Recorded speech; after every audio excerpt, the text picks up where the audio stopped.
Muito bem, pessoal. Professor Érico Pagotto aqui, e essa é a nossa disciplina de Planejamento Financeiro e Orçamentário. Agora a gente vai falar sobre projeção de fluxo de caixa. Compartilhando os slides com vocês em 3, 2, 1. Voilá! Tá aí.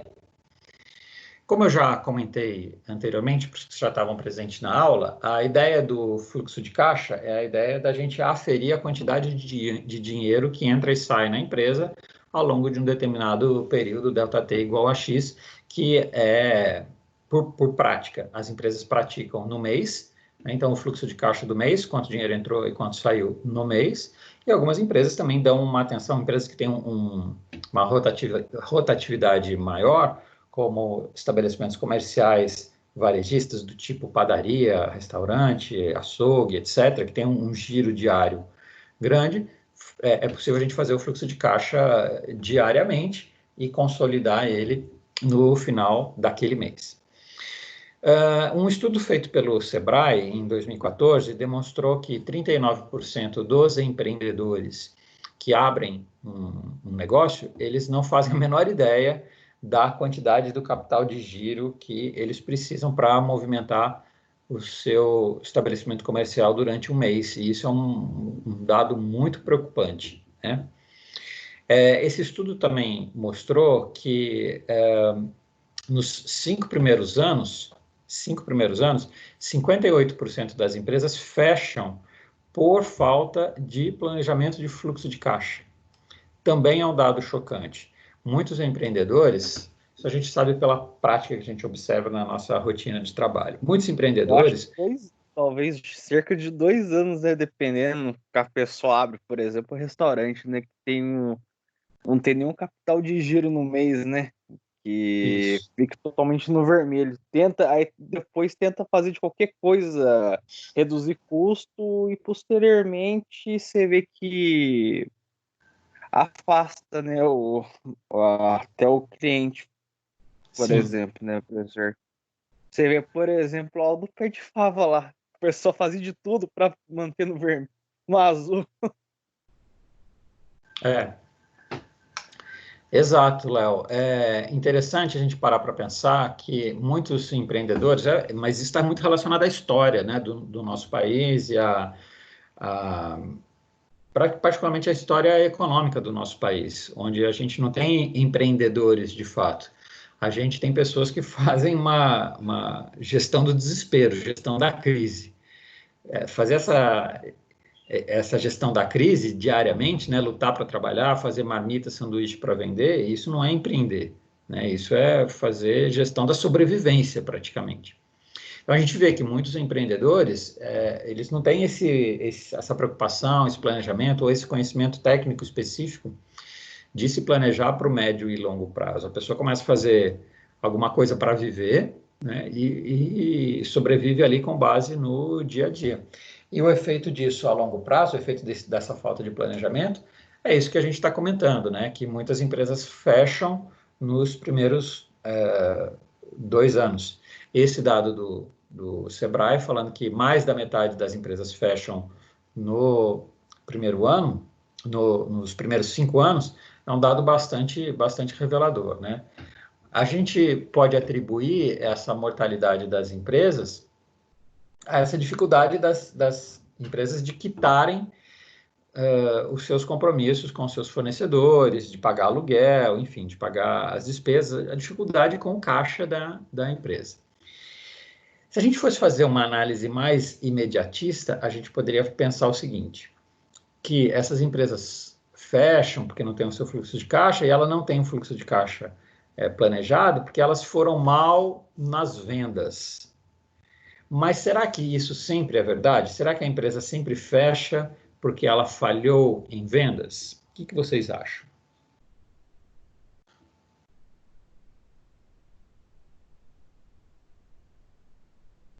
Será que, vou reformular a pergunta, será que uma empresa pode ir bem em vendas e mesmo assim ter problemas de fluxo de caixa? Pode sim, professor, porque não fez o planejamento certo. Exatamente. Pode sim. Vou mostrar um exemplo de como isso pode acontecer.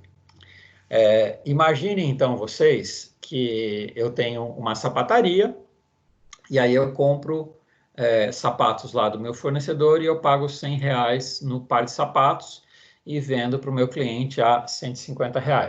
O que vocês acham dessa operação? É uma operação lucrativa, certo? Sim. Aparentemente. Porque, veja, a gente tem que pensar em como esse volume de dinheiro é movimentado ao longo do exercício. Vamos supor que, quando eu vou comprar do fornecedor, eu tenho que pagar à vista uma grande quantidade para ele me dar esse desconto, para eu poder pagar R$ 100 no par. Se eu vendo cada par a R$ 150, em tese, eu estou tendo lucro na venda. Mas, se o meu cliente não me paga à vista, se ele me paga a prazo, por exemplo, se ele parcela o sapato em 3 parcelas de 50, percebe que eu vou ter um problema no meu fluxo de caixa de pagar os meus fornecedores? Porque eu vou ter que pagar 100, mas eu só vou ter 50.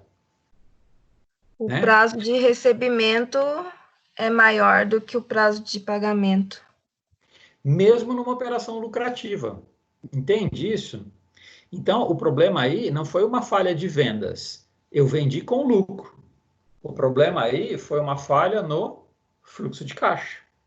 Eu desajustei, né? Eu quebrei a sincronia entre o que eu tenho que pagar e a grana que eu tenho para receber. Esse é o problema nessa situação. E aí, ok, então faltou dinheiro para eu pagar lá o meu fornecedor. Se faltou dinheiro na empresa, o que eu posso fazer? O que vocês fariam?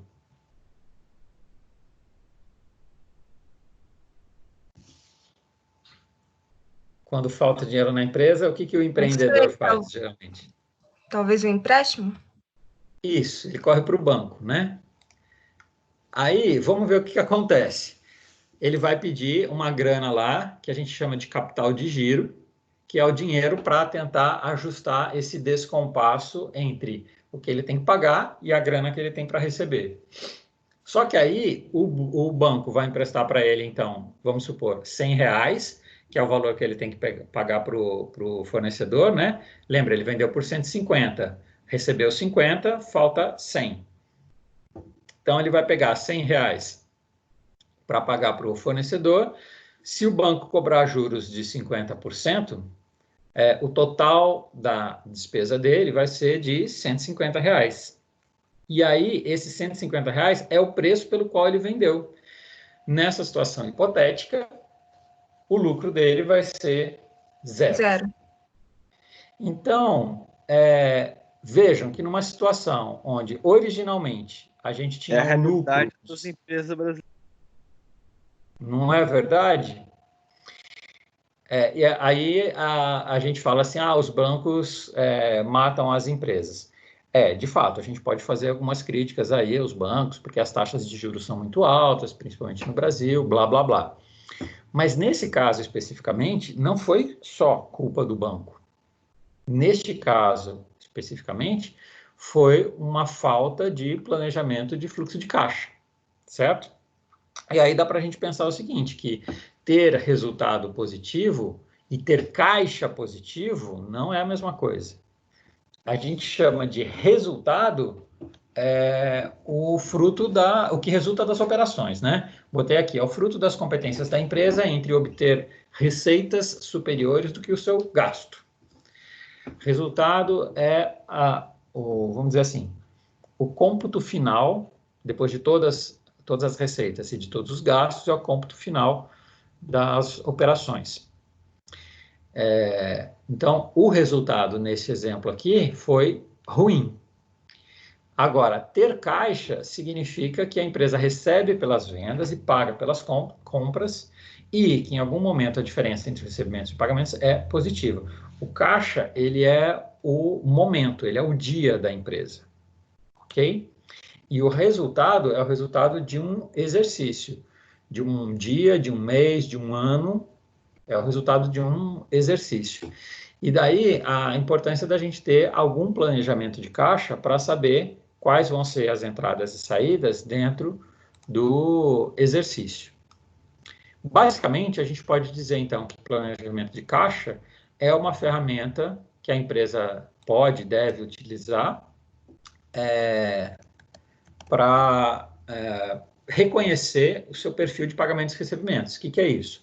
Saber quanto ela vai ter de pagamento e de recebimento ao longo de um exercício. E aí, essa ferramenta ela serve justamente para isso que eu mostrei no exemplo anterior, para ver se tem um descasamento entre pagamentos e receitas dentro de um determinado período. Traduzindo isso tudo em bom português, planejamento de caixa é para a gente prever quando vai sobrar ou faltar dinheiro. Faltar para não passar por essa situação da empresa ter que correr no banco e ficar refém de taxas de juros muito altas. Mas também pode sobrar dinheiro. Se a empresa for bem administrada, pode sobrar dinheiro e essa sobra de dinheiro a empresa pode guardar ou investir de diferentes formas. Pode pagar uma comissão maior para os vendedores, pode ampliar sua operação, comprar mais máquina, etc, etc. Né? Então, ter um planejamento de caixa serve tanto para prevenir sobras, quanto pensar, fazer uma gestão mais estratégica das sobras de dinheiro no caixa. E aí, para a gente começar a entender essa história de fluxo de caixa, eu preciso passar para vocês dois tipos de regimes orçamentários. Um que é chamado de regime de competência e o outro que é chamado de regime de caixa.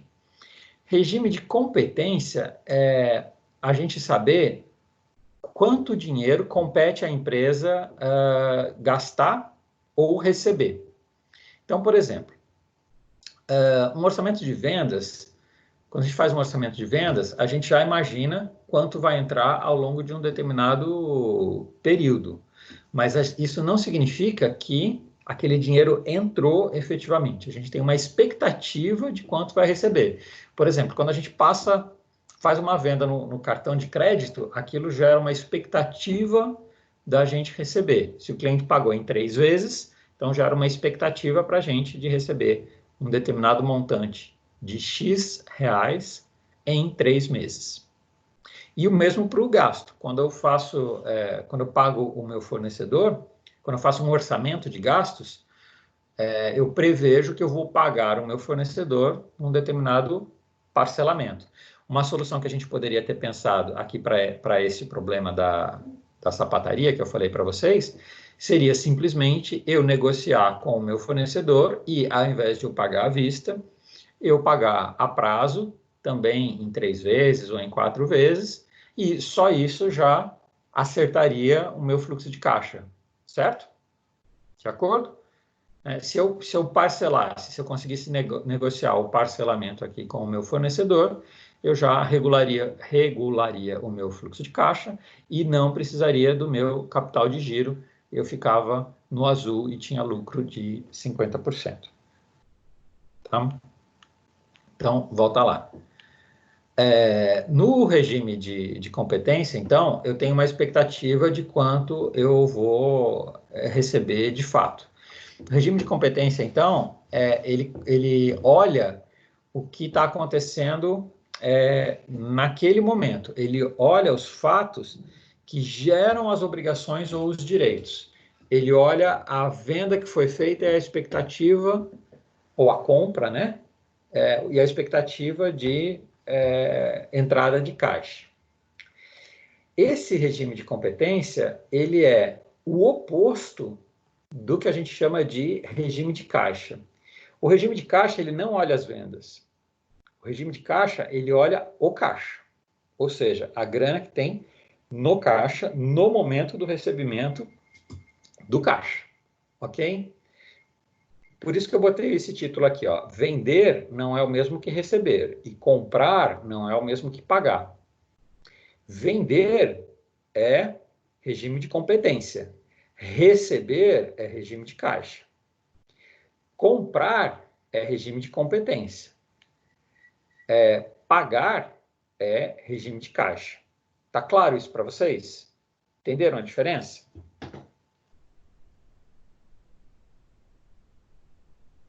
Por isso que eu botei essas duas figurinhas aqui, né? Do dinheiro, para vocês lembrarem que regime de caixa é o quanto entrou de dinheiro naquele momento. E botei aqui o cartão de crédito, para vocês lembrarem que regime de competência, ó, competência, C, cartão. Competência, ela gera uma expectativa, por exemplo, no caso de uma venda com cartão de crédito. E o regime de caixa, caixa é aquilo que está lá na máquina registradora, é aquilo que você tem ali no momento. Então, o regime de competência, ele olha o fluxo no longo prazo, com as expectativas de entradas e saídas, e o regime de caixa, ele olha o que está acontecendo naquele momento. Ele tira uma fotografia do que está acontecendo naquele momento, e nos momentos futuros também, né? Ele olha quanto vai ter de caixa naquele momento. Botei um exemplo aqui para a gente pensar, fazer um exercício junto, né? Fazer um exercício resolvido com vocês de planejamento orçamentário. Imagine que uma empresa, uma movelaria, por exemplo, ela tem o seguinte orçamento de receitas e gastos. Vou fazer só dos meses 1 e 2 para ficar mais didático, só um bimestre. Então, ela tem uma previsão de receitas de que no primeiro mês ela vai receber 50 mil e no segundo mês ela vai receber 65 mil. Aí, no primeiro mês, ela vai gastar com matéria-prima R$5.000 e no segundo 6.500. Com mão de obra direta, ela vai gastar 5 mil no primeiro mês e 16 mil no segundo. E custos gerais fixos, 7 mil no primeiro mês, 8 mil no segundo. Despesas fixas e variáveis, 15 mil no primeiro e 17 mil no segundo.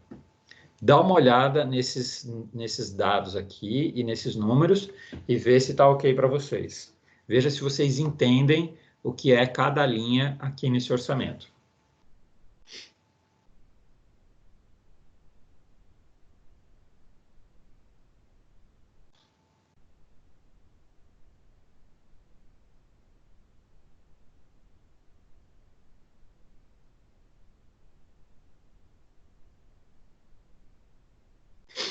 Eu entendi, professor. Então, vamos lá. Na primeira linha são as receitas, é a única linha de receitas que a gente tem, e todas as outras são gastos. Aqui, gasto com matéria-prima, mão de obra direta, custos gerais e despesas fixas e variáveis. Tá? É um orçamento bem resumido. Agora, imagine o seguinte, imagine que eu pedisse para vocês, que eu desse esses dados aqui para vocês e pedisse o planejamento. Então, considere que 50% das receitas são recebidas à vista e o restante é recebido no segundo mês, ou seja, 50% das receitas. Considere que 50% das compras com MDF, com matéria-prima, são pagas à vista e o restante é pago no mês seguinte. Então, 50% de matéria-prima. A mão de obra, ela é paga 100% no mês seguinte, ao salário do funcionário, ok? Eu não posso parcelar o salário do funcionário. Se o funcionário trabalhou, eu tenho que pagar 100% no mês posterior ao trabalho. Os custos fixos da empresa, eles são pagos no mês em que eles ocorrem, e os demais pagamentos administrativos, 70% à vista e 30% no mês seguinte. Pergunto a vocês, como ficaria o planejamento da empresa como um todo, neste caso específico? Como é que vocês começariam a tentar resolver esse exercício?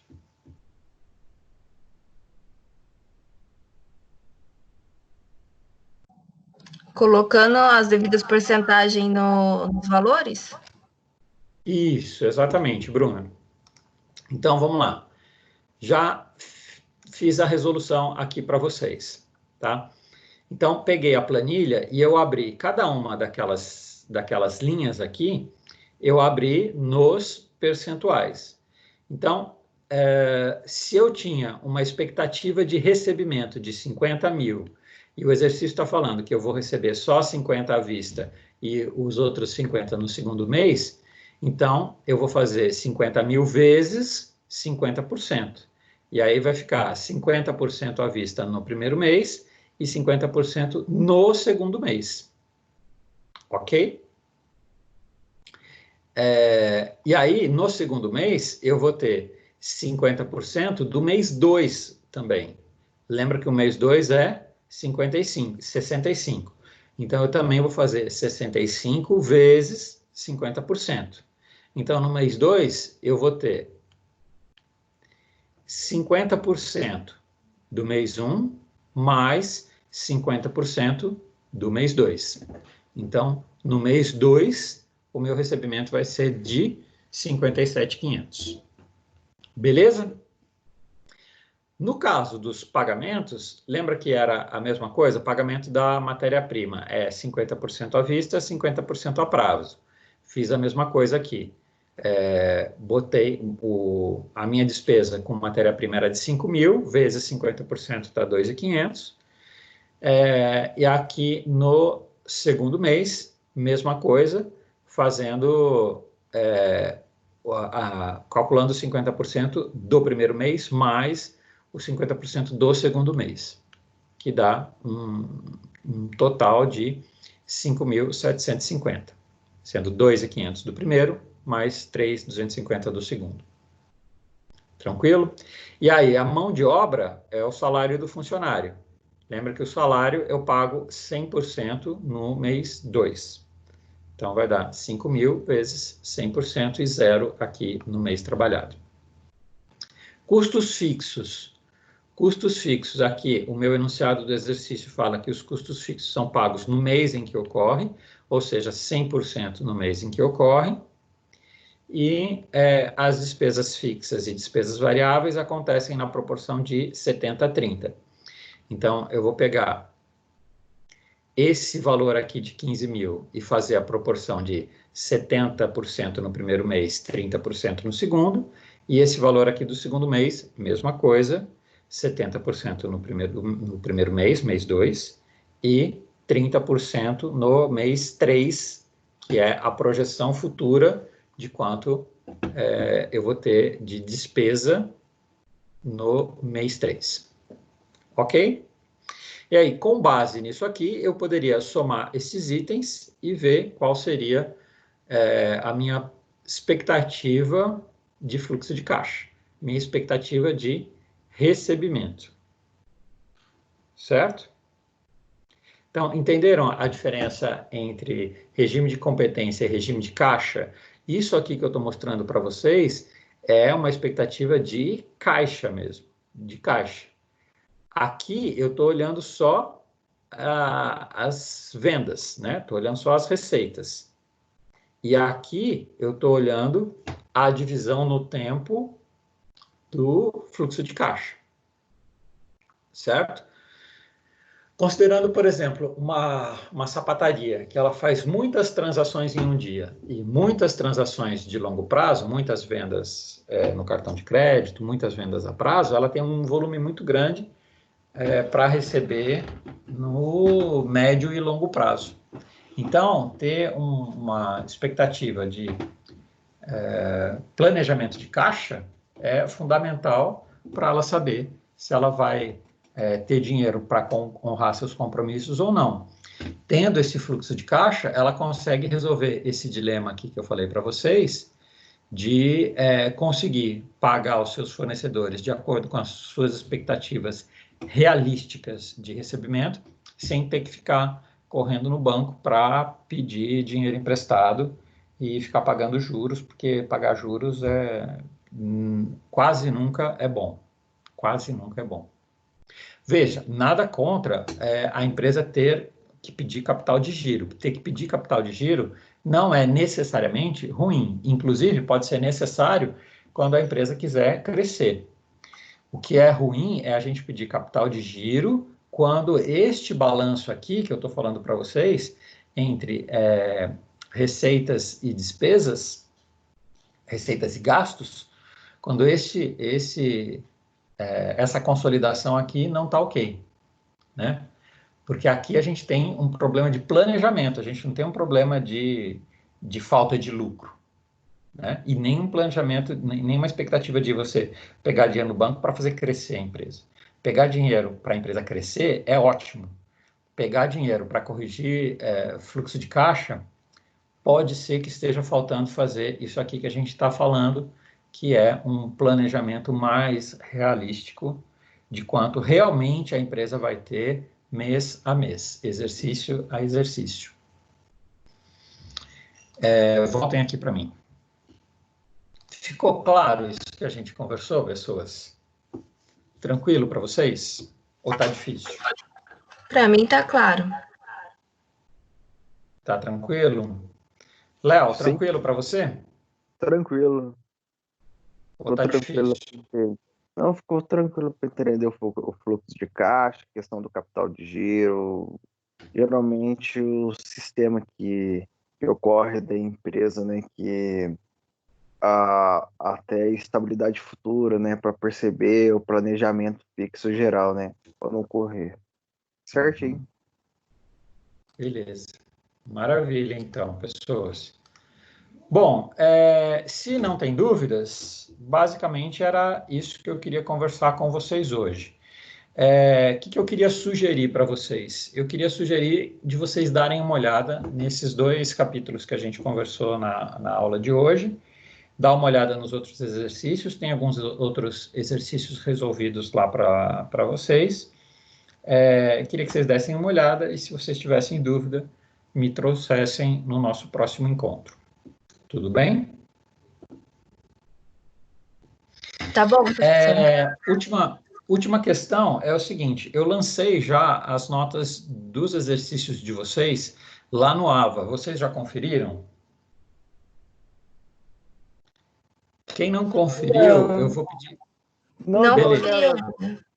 Apareceu lá a nota. Tá. Certo. Beleza. Quem não conferiu ainda, Karen, dá uma olhadinha lá depois, veja se as notas que eu lancei lá estão ok, de acordo com as respostas que eu mandei para vocês por e-mail dos exercícios que vocês me enviaram. E se tiver algum problema, alguma dúvida sobre a resolução do exercício, alguma dúvida sobre a nota que está lançada, me mande e-mail. Eu tinha me planejado de fazer uma correção do exercício que eu dei na semana passada para vocês, mas todo mundo acertou o exercício, então eu acho que não é necessário, né? Se vocês ficaram com alguma dúvida, pergunte agora ou pergunte a hora que vocês desejarem. Pode ser depois por e-mail, pode ser no final da aula, tá bom? Pode ser na semana que vem, no nosso próximo encontro, né? Semana que vem não tem aula. No nosso próximo encontro, estou à disposição de vocês. Tá bom. Beleza? Professor. Fechamos por hoje. Tranquilo? Beleza, professor. Tranquilo. Valeu, obrigado. Valeu, professor. Obrigado, pessoal. Um abraço, juízo aí para vocês. Bom descanso, bom trabalho para quem vai trabalhar. E nos vemos logo mais. Tchau. Boa semana. Tchau.